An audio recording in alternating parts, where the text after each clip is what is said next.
Thank you for joining us. Well, parts of Australia's eastern coast continue to be lashed by rains. These severe storms have gone a long way toward dousing some of the bushfires that have devastated the region for months now. Australian authorities there are still battling nearly 100 blazes, and now Victoria, New South Wales and Queensland are dealing with the threat of possible flooding. Major highways are closed in Queensland, with the state getting some of the heaviest rains Australia has seen for months. No major damage has been reported, although some residential areas are flooded and many of the state's tourist attractions are closed. Victoria's emergency service also issued an evacuation warning due to a bushfire for the French Islands, the state's largest coastal island with a small population of just over 100 people. Well, bushfires throughout the Australian territory of New South Wales has devastated its koala population. So far, the wildfires have ravaged about 12.35 million acres of land, destroying more than 1,000 homes. Moreover, the feared ecological loss is enormous. Australia's Environmental Minister, that's Sussan Ley, says that her ministry estimated that up to 30,000 of the koalas' habitat 30% rather has been destroyed. However, the exact figure on how many koalas have died is still to be determined when the fires die down. In recent days, thousands of firefighters have been assisted by dogs to rescue koalas. Koalas are vital to Australian wildlife. Well, joining us now is Professor Tracy Lynn Field from Wits University. She's going to help us understand the environmental impact of these devastating fires playing out in Australia. Good afternoon, Prof. And thank you for your time on the SABC News Desk. Thank you. Well, really more distressing images out of Australia at this point. How has climate change contributed to the fires and the floods we see playing out at this juncture?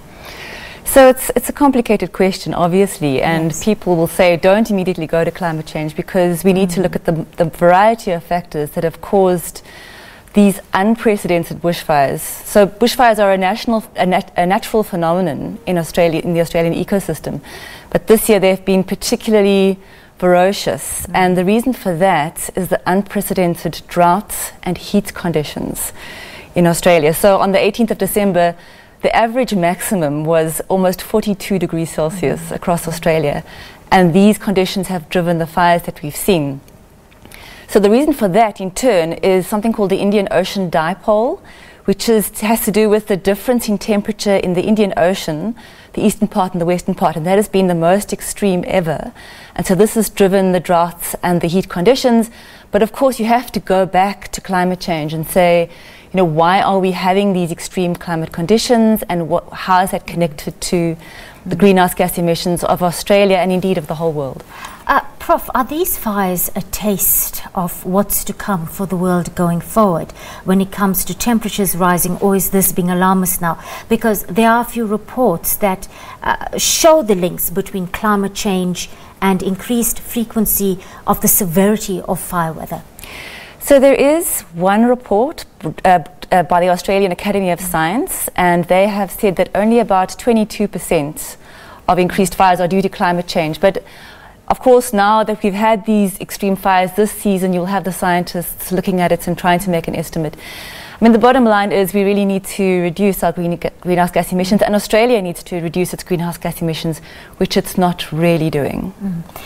There's an interesting dynamic here, and that's of the Aboriginal community coming out and saying that the bush needs to burn, and that they saw this coming for a long time. I mean, for thousands of years, this community set fire to the Australian bush in what they called cultural burns.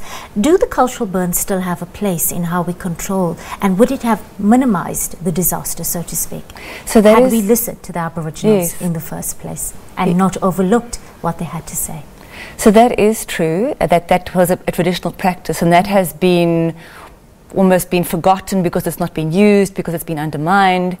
And the Aboriginal community has really come out saying that they've lost a lot of their cultural heritage due to the tremendous devastation that these fires have wrought on the wildlife. So there are estimates that up to 1 billion animals have died, including about 25,000 koalas on this kangaroo island that was devastated by fire earlier this year. But you know, it's a complicated question. They're going to have to look at land management, biodiversity protection, in addition to drawing in the traditional cultural practices of Aboriginal communities. When it comes to the loss of the koala bears and thousands in such a short space of time, what would be the impact or the ecological impact of that kind of loss?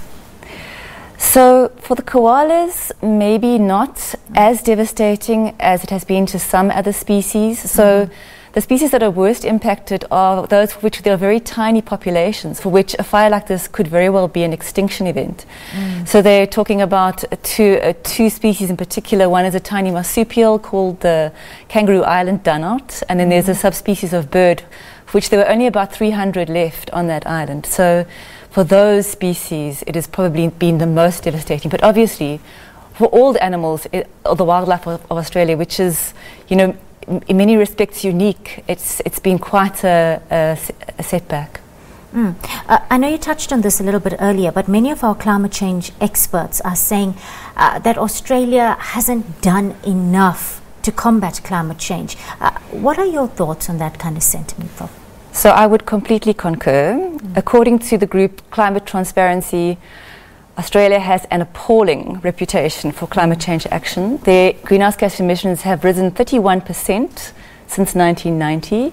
They have the second most carbon intensive economy in the G20, and their greenhouse gas emissions per capita is about 21 tonnes per capita per annum, which is about double the G20 average. It's almost double what South Africa has, and we have a very fossil fuel intensive economy.